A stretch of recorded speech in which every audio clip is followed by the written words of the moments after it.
Senhor Deus, nós estamos diante da Tua palavra. O temor nos inunda o coração. Não deixe que nós falemos de nós mesmos, mas faça com que o Teu Espírito ilumine as nossas mentes, para que não haja apenas o aprendizado da Tua palavra, mas o compromisso com o Senhor de cumprirmos o Teu querer aqui na terra, enquanto vivermos nesta Babilônia. Nós te oramos e pedimos em nome de Jesus e para a glória de Jesus. Amém. Ontem, enquanto foi ministrado a palavra, e hoje também pela manhã, enquanto foi ministrada a palavra, eu aprendi um hino novo. Quer dizer, não sei se aprendi, né? Mas pelo menos ouvi o hino, foi cantado. O pastor Moacir pediu para cantarmos um hino. Qual era o hino mesmo? 169 ou 168. Abra sua Bíblia aí nesse hino. 169. Eu quero que você pense assim, mas o que o pastor está vendo no hino na hora do sermão? Eu vou explicar já o que tem a ver uma coisa com a outra. E eu quero que você abra aí nesse hino e preste atenção na leitura que eu farei desse hino rapidamente. Talvez leia apenas a primeira estrofe. Está escrito assim, olha: no poder do Deus bendito, vai tudo bem. Seu amor é infinito, vai tudo bem. Esse amor nos foi provado em seu Filho, muito amado, que por nós foi imolado, vai tudo bem. O que tem de comum a primeira frase e a segunda frase? O que tem de comum? Vai tudo bem. Mas tem apenas vai tudo bem de comum? O que mais nos chama a atenção na hora que a gente lê essa estrofe? Não, eu quero que você olhe na letra. O que tem na letra de comum? Eu sei que você não vai achar. Eu vou mostrar para você. Não, preste atenção em como você pronuncia. Olha aqui. Preste atenção na sua voz, como você pronuncia. Olha. No poder do Deus bendito, vai tudo bem. Seu amor é infinito, vai tudo bem. Esse amor nos foi provado em seu Filho muito amado. Por nós foi imolado, vai tudo bem. Não prestaram atenção na maneira de você pronunciar? Você falou Deus bendito com ênfase no ito. Você falou seu amor é infinito com som no ito. Você falou seu amor provado, amado e imolado. E depois vai tudo bem. Isso chama-se rima. Agora, quando você faz rimas de várias formas. Minha terra tem palmeiras, onde canta o sabiá. As aves que aqui gorjeiam, não gorjeiam como lá. Essa rima é composta de uma frase diferenciada e uma frase rimada. A frase diferenciada nós qualificamos de frase A. E a frase diferenciada nós qualificamos de B. A terceira frase vai corresponder à frase inicial e vai ser A novamente. E a quarta frase vai corresponder à frase B. Agora dê uma olhada no que você cantou aqui. No poder de Deus bendito. É uma frase. Vai tudo bem? Outra frase. Deus bendito, frase A. Vai tudo bem? Frase B. Seu amor infinito é frase A ou frase B? Frase A. E vai tudo bem? Frase B. Você fez A, B, A, B. Agora, inseriu-se um outro tipo de frase. Dê uma olhada. Esse amor nos foi provado. Provado não combina com vai tudo bem, nem com infinito. Mas ele combina necessariamente com filho muito amado. Então, nós temos a frase C. C, e depois imolado, C. 3 frases, C. E termina com a frase B. Prestou atenção? Temos A, B, depois C, A, B. Formas de se fazer uma rima, estruturas para se construir um argumento. Depois que você lê todo esse texto, aí chega na conclusão que vocês chegaram. Do que fala esse texto, né? Todas essas frases vão falar a respeito do amor de Deus, que é infinito e que foi provado. E que por isso, porque Deus nos ama, vai tudo bem. Prestou atenção? É você falando, mas pastor, o que isso tem a ver com Daniel? Isso tem a ver com o livro de Daniel. Tem a ver com o livro de Daniel. A estrutura do livro de Daniel nos fornece ensinamentos que dizem respeito àquilo que lemos e aprendemos tanto ontem quanto hoje. Então, essa é a primeira coisa que eu quero que você fixe aí, porque daqui a pouco nós vamos fazer esse exercício, ou o exercício mais elaborado, no Daniel capítulo 5. A estrutura de Daniel, ela, em sua parte maior, livro 1 até o último capítulo, é dividido em duas partes. A primeira parte vai até o capítulo de número 6. Até a parte de número 6 você verá que cumpre-se a história de Deus mostrando que Daniel é profeta. Daqui a pouco explico por que isso. E dos capítulos 7 em diante, você verá que há, do capítulo 7 até o final, profecias que são preditivas, profecias que vão ter cumprimento mais à frente. Mas do capítulo 1 até o capítulo 6, as profecias são feitas para serem cumpridas imediatamente. Ali vem a demonstração de que Daniel tinha que ser aceito como profeta, porque a regra da profecia era, se o profeta falar e a sua profecia não se cumprir, ele não é profeta de Deus. Então, toda profecia tinha que ter cumprimento na própria geração. Não havia profecia, e você pode ler todos os livros proféticos, verá que todas as profecias tinham o seu cumprimento testificado pela geração vivente. Todos os profetas. Por isso que se relaciona todos os profetas com os dias nos quais eles viveram. Nos dias do profeta, do rei tal, vem a minha palavra do Senhor. E aí então eles vão verificando que aquelas coisas aconteceram. Porque a profecia é justamente falar para a geração presente. Isso significa profecia. O profeta é a boca de Deus. Ele fala aquilo que Deus quer para a sua própria geração. Não houve um profeta sequer que falasse apenas para a geração muito tempo depois. Mas todos eles falaram para a sua geração. E a sua palavra teve alcance posterior. Nós dizemos que o profeta é aquele camarada que prega de frente a uma cadeia de montanhas. Né? A cadeia de montanhas é assim. Cada uma subindo em cima da outra, assim. Ele fala para essa aqui. Mas o que ele fala é tanto para essa aqui que vai atingir a outra, atingir a outra, atingir a outra. Isso é um profeta falando.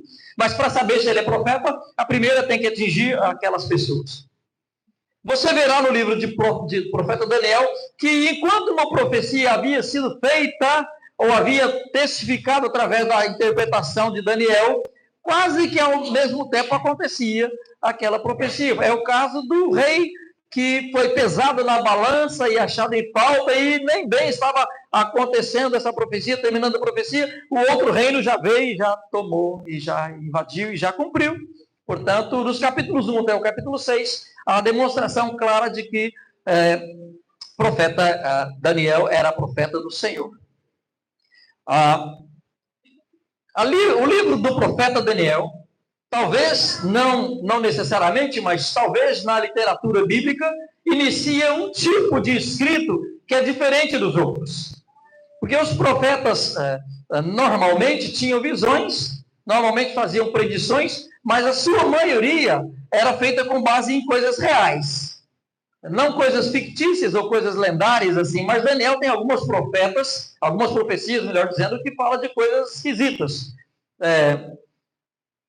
Cabrito, tigre, bode, um carneiro brigando com outro seres angelicais. Né? O capítulo 12 fala de uma briga em que o arcanjo Miguel vem em defesa de alguém, algumas coisas assim. Nós chamamos esse tipo de escrito na Bíblia e em outros textos não bíblicos de literatura apocalíptica. Foi fantástico que o nosso irmão reverendo Alessandro relacionou o texto de Daniel com o texto de Apocalipse, porque a outra literatura que nós chamamos de apocalíptica na Bíblia é justamente o livro de Daniel, de Apocalipse. E se você ler o livro de Apocalipse, você vai ver besta, vai ver fera, vai ver gafanhoto, vai ver Babilônia, tudo com símbolos diferenciados. Algumas coisas as pessoas leem naquele livro e ficam sem saber o que está acontecendo, justamente porque não compreendem que aquilo são figuras que foram elaboradas para representar alguma coisa. E também foi muito feliz quando relacionou a Babilônia com a cidade de Roma, lá em Apocalipse, porque de fato a cidade que estava funcionando como Babilônia na época do apóstolo João era a cidade de Roma, que através do seu governante perseguia os cristãos, colocava-os em exílio ou até mesmo os matava em algumas situações. Então, o livro de Daniel tem uma estreita ligação com o livro de Apocalipse nesse sentido. Uma das interpretações mais esquisitas e mais fantásticas que eu vi do livro de Apocalipse foi escrito por um camarada não teólogo, ou teólogo disfarçado, um camarada chamado Isaac Newton. Isaac Newton escreveu um livro comentando as profecias de Daniel. E Isaac Newton foi tão metódico, que ele fez questão de registrar todos os reinos que se procederam ali, e até a época em que ele estava vivendo, o Newton fez. Fantástico. É um livro muito chato de ler, viu, gente? Eu li o livro, evidentemente, mas é muito chato de ler, porque você fica lendo o nome de reis, esse rei tal, esse rei tal, é chato de ler. Mas é muito apurado, muito acurado. Então, o livro de Daniel manifesta exatamente o caráter de profeta de Daniel de 1 a 6, depois manifesta esse tipo de literatura chamada literatura apocalíptica.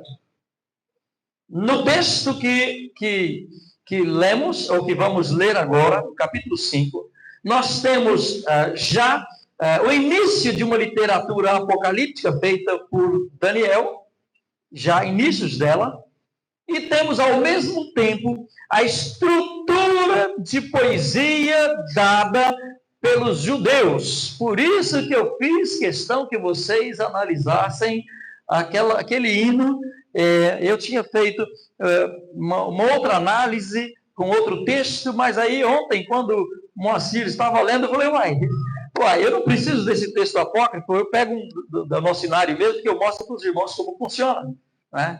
E aí, então, eu quero que você preste atenção em outra coisa que eu quero falar para você. O judeu, ele não rimava como nós rimamos pela entonação. Ele não rimava pela entonação, pela assim, ita com ita, bom com bom, como nós vimos no hino. O judeu rimava algumas vezes por assunto. Às vezes ele fazia um assunto e fazia aquele assunto rimar com outro assunto mais embaixo. E o texto de Daniel, capítulo 5, que eu quero que você preste atenção nesta noite, faz exatamente isso. Ele produz um tipo de poesia, e eu digo que inicia-se aqui a literatura apocalíptica, porque justamente ele está usando esse sistema para indicar uma realidade que estava acontecendo na época. E aí, no momento oportuno, eu explico para os irmãos a realidade. Então, eu quero que você preste atenção na leitura e leia, preste atenção comigo, vá com a sua Bíblia acompanhando. Está escrito assim no capítulo 5, olha. O rei Belsazar deu um grande banquete a 1000 dos seus grandes e bebeu vinho da presença dos 1000. Enquanto Belsazar bebia e apreciava o vinho, mandou trazer os utensílios de ouro e de prata que Nabucodonosor, seu pai, tirara do templo que estava em Jerusalém, para que neles bebessem o rei e os seus grandes, e as suas mulheres e as suas concubinas. Então trouxeram os utensílios de ouro que foram tirados do templo da casa de Deus que estava em Jerusalém, e beberam neles o rei, os seus grandes e as suas mulheres e concubinas. Beberam e deram louvores aos deuses de ouro, de prata, de bronze, de ferro, de madeira e de pedra. Até o versículo de número 4. Do que fala o versículo 1 a 4? O que ele expressa? Se você chegasse num palácio e visse todas essas coisas, o que você diria?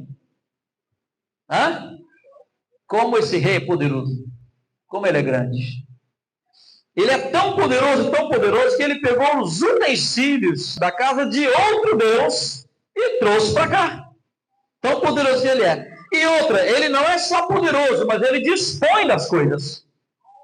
Ele é um soberano de primeira qualidade. Agora vamos meditar que o rei Belsazar está utilizando algo que já tinha dado problemas para o reino.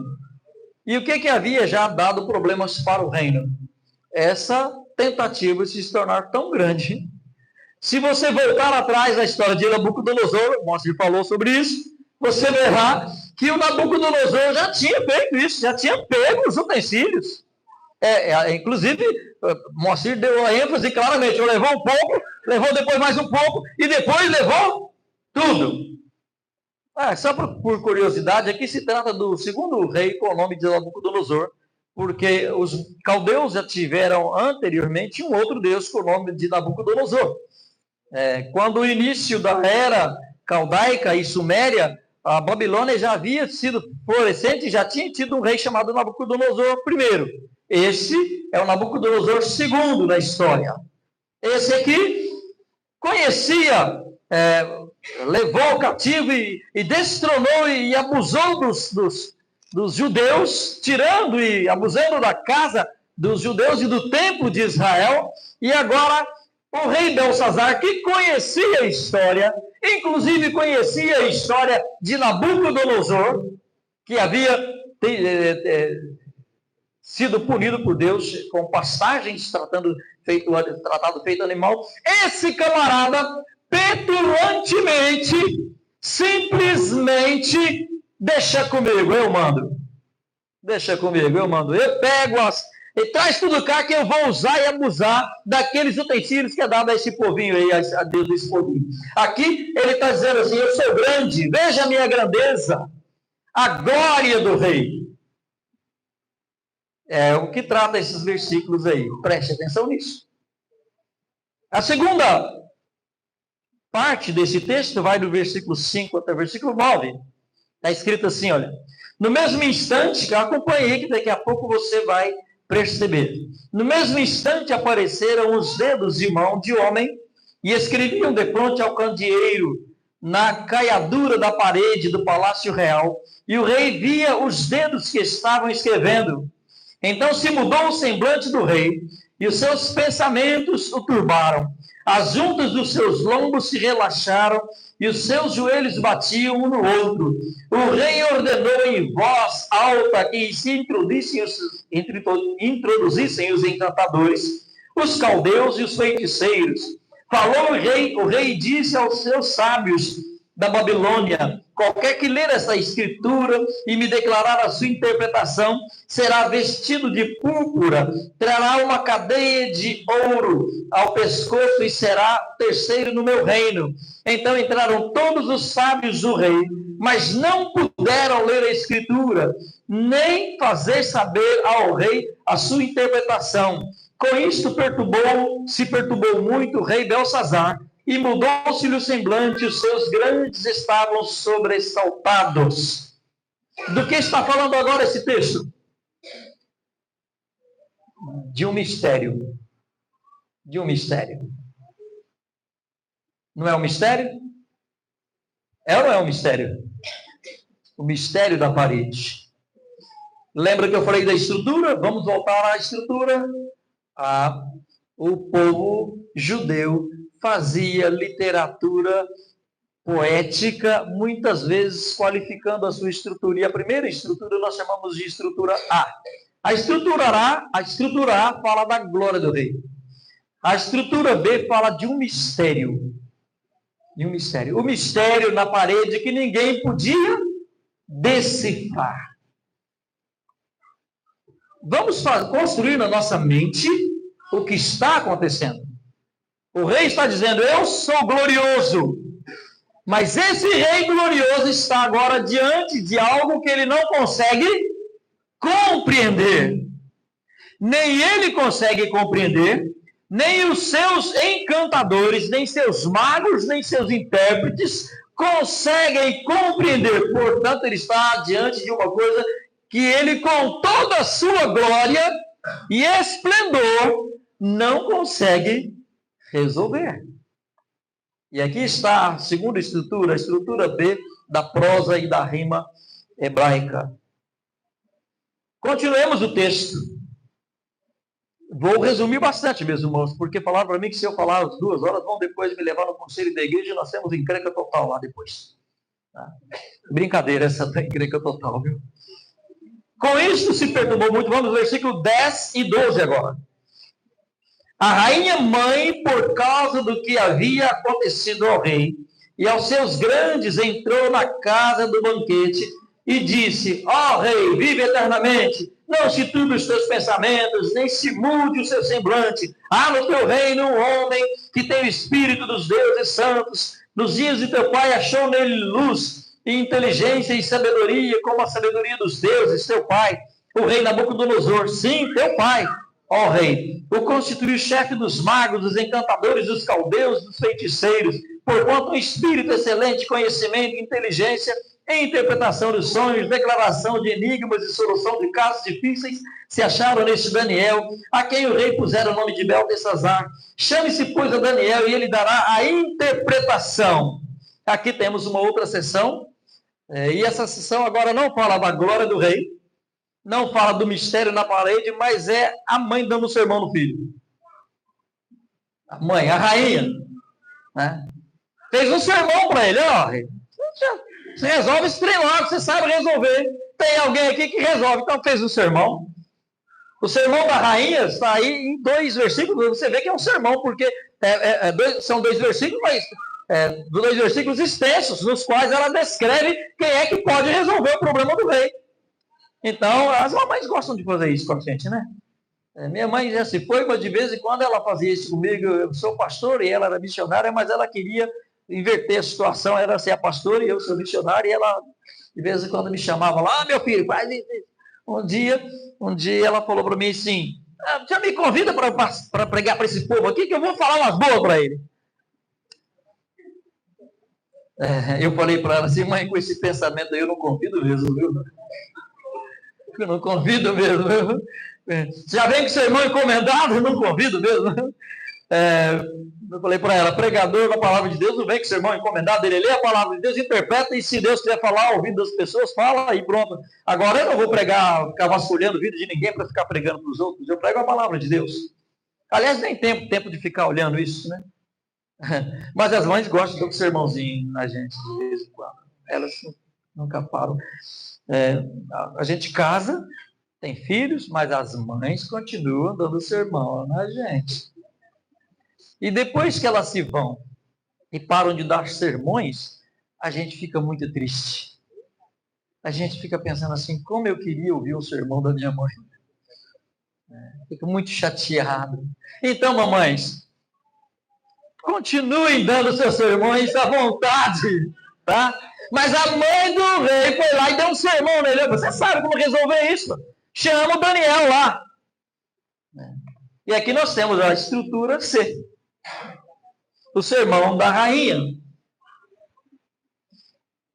Versículos 13 a 16. Então Daniel foi introduzido à presença do rei. Falou o rei e disse a Daniel, és tu aquele Daniel dos cativos de Judá, que o rei meu pai trouxe de Judá? Tenho ouvido dizer a teu respeito que o Espírito dos deuses está em ti, e que em ti se acham luz e inteligência, e excelente sabedoria. Acabam de ser introduzidos à minha presença os sábios e os encantadores para lerem esta escritura e me fazerem saber a sua interpretação, mas não puderam dar a interpretação destas palavras. Se puderes ler esta escritura e fazer-me saber a sua interpretação, serás vestido de púrpura, terás cadeia de ouro ao pescoço e serás o terceiro no meu reino. Aqui nós temos o encontro de Belsazar com Beltesazar. Belsazar, o rei que estava governando. Beltesazar, Daniel. Agora, preste atenção aqui no que eu vou fazer você pensar. Belsazar adorava qual Deus? O Deus da Babilônia. Ele pegou os utensílios da casa de qual Deus? De qual Deus? Da casa do Deus de Daniel. O Deus de Daniel faz o enigma. Os representantes do Deus da Babilônia, sábios, encantadores e todos, não puderam resolver. Agora nós temos o representante do Deus da Babilônia, Belsazar, e o representante do Deus dos céus, cara a cara. Belsazar chamou a Beltesazar. Ó Daniel, está aqui o mistério. Temos encontro ou supostamente o enfrentamento de dois deuses. Isso tem a ver com todo o livro de Daniel. Daqui a pouco eu explico para os irmãos também, se der tempo, se lá pela terceira hora vocês não estiverem dormindo. Tá? A gente explica. Daniel ouviu a história do rei. E Daniel faz uma coisa muito interessante. Está escrito assim, ó. Então respondeu Daniel e disse, na presença do rei. Quem foi que disse alguma coisa para o rei antes de Daniel? Quem foi? A mãe. A mãe fez um sermão no rei. E agora quem que está falando com o rei? Daniel. E ele também dá um sermão. Olha lá. Então respondeu Daniel e disse na presença do rei, os teus presentes fiquem contigo, e dá os teus prêmios a outrem. Prestou atenção? É um tom de sermão, não é um tom exortativo. Não é um tom, eu não quero saber dos seus prêmios, eu não quero saber dos seus mimos, se bem que se vocês quiserem fazer o mimo com o pastor aqui, pode, não tem problema nenhum não. Tá? O Daniel que não queria, eu posso estar querendo. Tá? Os teus presentes fiquem contigo, e dá os teus prêmios a outrem. Todavia lerei ao rei a escritura e lhe farei saber a interpretação. Ó rei, Deus, o Altíssimo deu a Nabucodonosor, teu pai, o reino, a grandeza, a glória e a majestade. Por causa da grandeza que lhe deu, povos, nações e homens de todas as línguas tremiam e temiam diante dele. Matava quem queria, e a quem queria deixava com vida. A quem queria exaltava, e a quem queria abatia. O sermão vai mais à frente, né? Quando, porém, seu coração se elevou, o seu espírito se tornou soberbo e arrogante, foi derribado do seu trono real e passou dele a sua glória. Foi expulso dentre os filhos dos homens. O seu coração foi feito semelhante a dos animais, e a sua morada foi com os jumentos monteses. Deram-lhe a comer erva como os bois, e do orvalho do céu foi molhado o seu corpo, até que conheceu que o Deus, o Altíssimo, tem domínio sobre o reino dos homens, e a quem quer constitui sobre ele. Tu, Belsazar, que é seu filho, não humilhaste o teu coração, ainda que sabias de tudo isso, e te levantaste contra o Senhor do céu, pois foram trazidos os utensílios da casa dele perante ti e tu, e os teus grandes, e as tuas mulheres, e as tuas concubinas, bebestes vinho neles, além disso, deste louvores aos deuses de prata, de ouro, de bronze, de ferro, de madeira, de pedra, que não veem, não ouvem, nem sabem, mas a Deus em cuja mão está sua vida, a tua vida e todos os teus caminhos, a ele não glorificaste. Então da parte dele foi enviada aquela mão que traçou essa escritura. Olha o sermão. Um sermão de mão cheia, né? com exortação e tudo. E ainda lembrou dos fatos históricos. Você sabe disso e você fez igual e pior. Temos aqui, preste atenção. Vamos voltar do capítulo 1, do versículo 1 até o versículo 4. A frase A, a glória do rei. Temos do capítulo 5 ao versículo 5 ao versículo 9, o mistério da escrita. Temos, depois do capítulo 10 ao 12, o sermão da mãe. E estou falando capítulo, mas é versículo. Do versículos 13 a 16, o encontro dos dois representantes dos deuses. Glória do rei A, mistério B, sermão da rainha C. O ápice dessa estrutura é o D, o encontro dos dois deuses, ou o confronto entre os dois representantes dos deuses. Por que eu digo isso? Porque temos aqui uma estrutura que na literatura apocalíptica e na literatura judaica chamamos de quiasmo. Não é rima, mas quiasmo. O quiasmo é assim: você desenvolve algo até determinado ponto, e daquele ponto você regride, ou faz a mesma argumentação ao contrário. Observe que até o versículo 16, do 13 a 16, nós temos A, B, C e D. Mas agora nós temos novamente um C, porque temos o sermão do Daniel. Observou que teve o sermão da rainha, o encontro dos deuses, e agora o sermão de Daniel. Prestou atenção? Essa estrutura chama-se quiasmo. Você vai subindo até o ponto principal, e do ponto principal você regride. E aí então você verá aí o sermão do profeta, nos versos 17 a 24. E logo em seguida, novamente a questão do mistério, porque o mistério é decifrado. Olha lá. Versículos 25 e 28. Esta, pois, é a escritura que se traçou, Mene, Mene, Tekel e Parsen. Esta é a interpretação daquilo. Mene contou Deus o teu reino e deu cabo dele. Tekel pesado foste na balança e achado em falta. Pérez dividido foi o teu reino e dado aos medos e aos persas. Observou aí? O mistério decifrado. A frase do mistério é novamente C. Novamente C. Então, nós fomos caminhando do A, B, C e o D, o principal. Voltamos ao C.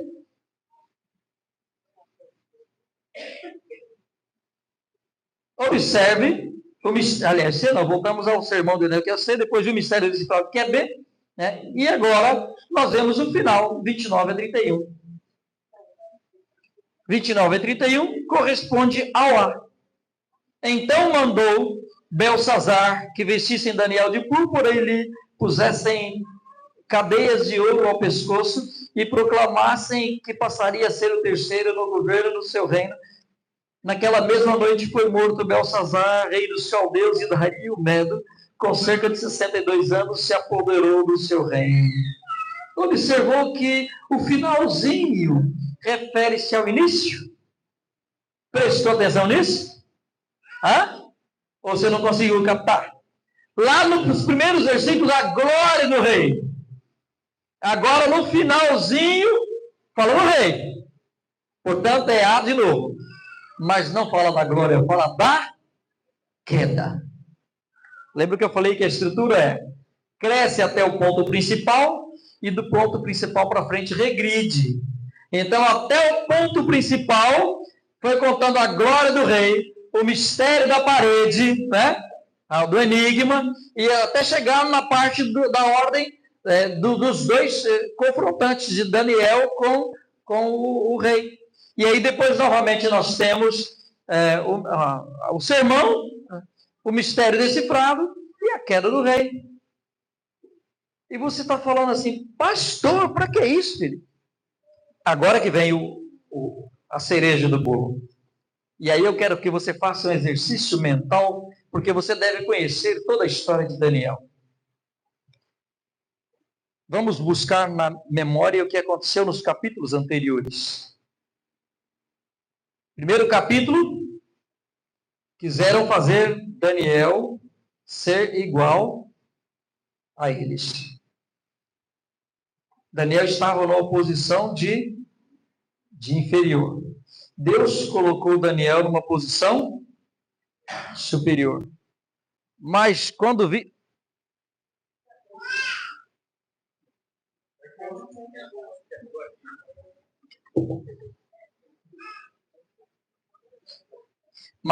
viram que Daniel tinha ficado numa posição superior, o que tentaram fazer com ele? Derrubar. Tentaram derrubar Daniel. E o que Deus fez com Daniel? Fez ele novamente se exaltar. Observe que aconteceu isso em todos os eventos no livro de Daniel. Todos. Não apenas com Daniel, mas com os amigos de Daniel. Eles foram colocados por Deus num patamar. Os inimigos de Deus tentaram destruí-lo, mas Deus novamente os ergueu. É o que está acontecendo aqui. E é o que os versos capítulo 1 a 6 do livro de Daniel quer dizer para você.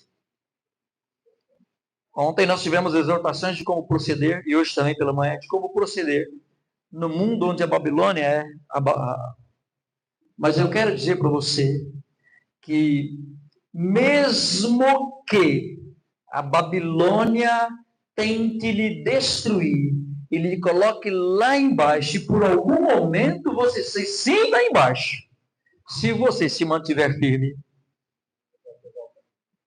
com aquela fé que foi explicada hoje de manhã, Deus vai dar um jeito de lhe restaurar. E a estrutura do livro de Daniel mostra isso. Como o mundo tenta acabar com os filhos de Deus, mas como Deus sustenta os seus filhos. Em todo o tempo. E como eu disse, eu teria muitas outras coisas para falar hoje em relação à estrutura de Daniel. Muitas outras coisas para falar a respeito do livro de Daniel. Mas eu quero que você saia dessa noite aqui com o alívio de sentir-se seguro na presença de Deus. Porque, por mais que sejam poderosos o mundo, eles não conseguem derrubar os filhos de Deus. A estrutura do texto coloca no ponto principal justamente Daniel sendo confrontado com o rei. E olhe que o rei chamava-se Belsazar. E Daniel foi colocado por nome de Beltesazar para se assemelhar justamente aos deuses dos caldeus. Mas Daniel, comigo não. Comigo não. Eu sou filho de Deus. E você e eu precisamos saber disso. Que por mais que soframos neste mundo, por mais que sejamos injustiçados, por mais que sejamos jogados em covas dos leões, ou na fornalha de fogo acesa, no final das contas, os ímpios cairão. Como caiu o rei Belsazar. E os filhos de Deus serão levados para morar com ele. Se você quiser uma explicação disso bem clara, basta você ler o Salmo 73. No final de tudo, Deus nos recebe na glória. E eu quero usar um texto aqui, para terminar esse estudo, para mostrar que não tem jeito. Tudo está dentro de acordo com o que Deus quer para você. Se você estiver cumprindo o propósito de Deus, até a perseguição dos inimigos de Daniel, que vierem para você, também cairão por terra.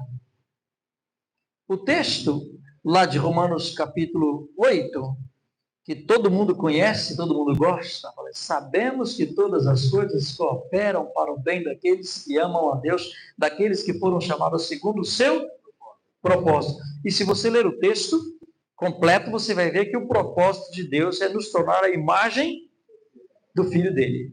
O que Deus estava fazendo com Daniel? Transformando a imagem e semelhança do seu Filho.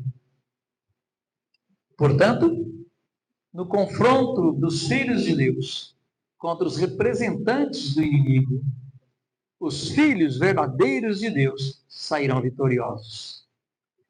Nós em tudo somos mais que vencedores, porque tudo está de acordo com a vontade de Deus. Tudo dentro do plano de Deus. Se vierem injustiças, se vierem perseguições, não se esqueça disso. Deus está no controle da sua vida. Não adianta o mundo brigar contra isso. Não adianta o incrédulo brigar com isso. Isso me fez lembrar de uma história. Uma história de um senhor que achava que era cristão, e muito cristão, e tinha um vizinho dele que era meio ateu, né? E esse cristão tinha um carro daquele bem antigo, um Fordinho 1929. Ele andava lá, mas ele gostava demais do Fordinho 1929, e o Fordinho nunca quebrava, né? De vez em quando quebrava, e um dia, ele levantava de manhã todos os dias, e ele saía, e o vizinho dele, ateu, ele falava assim, bom dia, vizinho, bom dia, vai trabalhar? Vou. Aí o cristão falava assim, se Deus quiser, o senhor vai.